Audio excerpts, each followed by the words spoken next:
Drake Maye, Sean, had a brutal stretch during the playoffs. He really, really struggled.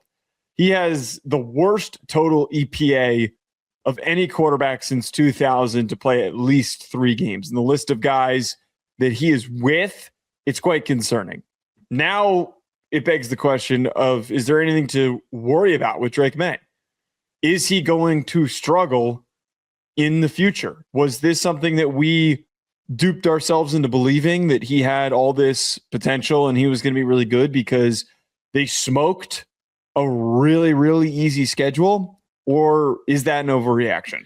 I think I trust what I saw, and I saw what I saw, which was Drake Maye actually taking a massive leap forward this year, developing a tremendous ability to throw the deep ball, commanding an NFL offense, marching down fields on teams that he should be beating. And that's what matters to me in a year 2 quarterback. Did he do that? Yeah. And did they exceed expectations and keep on being force-fed, limpy opponents down the stretch? Yeah. I'm not going to knock them for it. Were they the best team in the AFC this year? Probably not. Would the Bills have put up a better fight in the Super Bowl? Maybe. It maybe would have. But I'm not going to discount the entire team and how they fought. Drake Maye, I do not hold concerns about. I think he's a stud. I just look at the body of work that he put in this season. Second year, and he's top 2 MVP candidate. Thank you. I'm not going to ignore that. I refuse to. I think that's one of the best ways to look at this, because there's a wide spectrum here. We're not looking at a guy who was solid and then faced great opponents and played like ass and completely crumbled. He had a lot of games throughout the year where he made a lot of big throws. He made a lot of big plays to set up his team to succeed and to win. Was it against a non-competitive schedule, one of the weakest schedules in the NFL? Yeah, it was. We can't. That's so college coded. We can't. So for all the times that I make those quips and I try to kind of drag in the whole, oh, who did you play? Who was on Notre Dame's schedule? It sounds like I'm doing that. But in all seriousness, they played a really easy schedule, and that was a lot of things went their way. A lot of things went their way for them to get to a Super Bowl, including the playoffs. Getting to face Jarrett Stidham in the snow was a huge advantage for them to have gotten there. I think Bo Nix, sidebar, would have probably played better than Drake Maye. That's a completely separate issue because he's got a better offensive line. Ooh. Completely separate issue. But, Sean, the whole bit here is that he had enough great plays to buy into that. And we got to remind ourselves, this guy who's in his second year in the NFL. There is so much room for him to improve and to get better.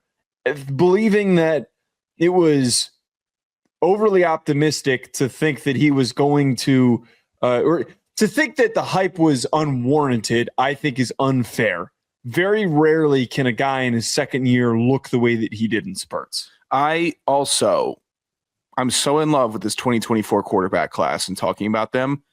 I refuse to not think that they're all good and they're all that it's not going to be, here's the deep run for one of them every single year, or let me invest less in them. No, I want to invest. I'm continuously buying stock in this quarterback draft class because it's the best thing going right now. Drake Maye taking a huge step. Awesome for this narrative. Also, selfishly, this keeps me holding out hope for, you know what I'm going to say. I mean, it's Michael. Oh, you're Michael? Yeah, I'm rooting for. I'm holding out for hope for Michael to make it. I think it's the last guy that you want to be putting any investment. Let's get Michael some easy opponents so he can remote down and then go on a nice fraudulent run down the stretch. Then everyone's happy. That's that. He's next on the docket, right? He's next up. We good without saying Jay? We're not counting JJ in a year. I don't. Why is he next up? I think he's next up in the draft order of drafted for success. He was the 4th quarterback taken in that class. So it has to be sequential. I don't understand. I'd like it to be. I'd like it to happen for Michael before Bo Nix or JJ. Personally, I hate to say this. Well, Bo Nix has already played a lot better than Michael Penix has. A lot better than Michael Penix has. And sadly, as much as you don't like JJ McCarthy, I think we both don't like JJ McCarthy. We both think that he stinks. Mm-hmm. He is in the best situation to figure it out because Kevin O'Connell is his coach who's calling plays and he's throwing to Jordan Addison and Justin Jefferson. I'm going to out Kevin you with a Kevin Stefanski who doesn't have his OC calling plays for him. We're putting Tommy Reese on. Get the formations up, buddy. So I got. Oh, is that confirmed that Tommy's not calling the plays? I'm pretty sure we're not having Tommy call plays. Wait until that press conference and they announced that they're turning play calling over to Tommy. He's Why just would that you he's say ready. something like that? We need a change of pace after Michael Penix has thrown 15 interceptions and 4 touchdowns. That would never happen with Michael. That would never happen. What kind of build are you setting up here for this team? I just think you're overly optimistic for Michael Penix. That's what people were thinking Drake Maye was going to be this year. They thought he was going to be a turnover machine. They didn't know what the deal was going to be. I knew he was going to be a big studly quarterback. You know what I'd like to see him do next year? Honestly, I'd like to see him just nut up and take over with his legs more. I want to see him run for 710. Why not? Get in the end zone every single possible way. Become the Josh Allen big man. I know he can do it. I really do. I think that the biggest key here, and this partially leads into the next topic, which we're going to get to in a second. I think that they need to be aggressive in bolstering their offensive line. Forget positioning and who goes where.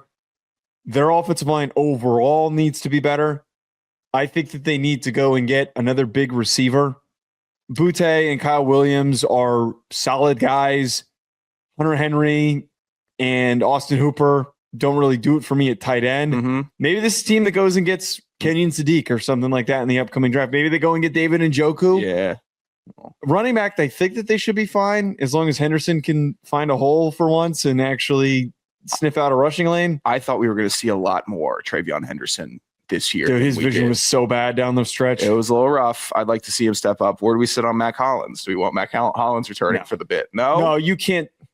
Dude, you can't do all that crap that he was doing. Actually, he did have big plays. Yeah, he was like the one guy making plays for him. I think you got to keep Mac. But I wanted it to be Efton Chisholm time in New England. I want to see that emergence. Efton can F on him at some point. Oh, my God.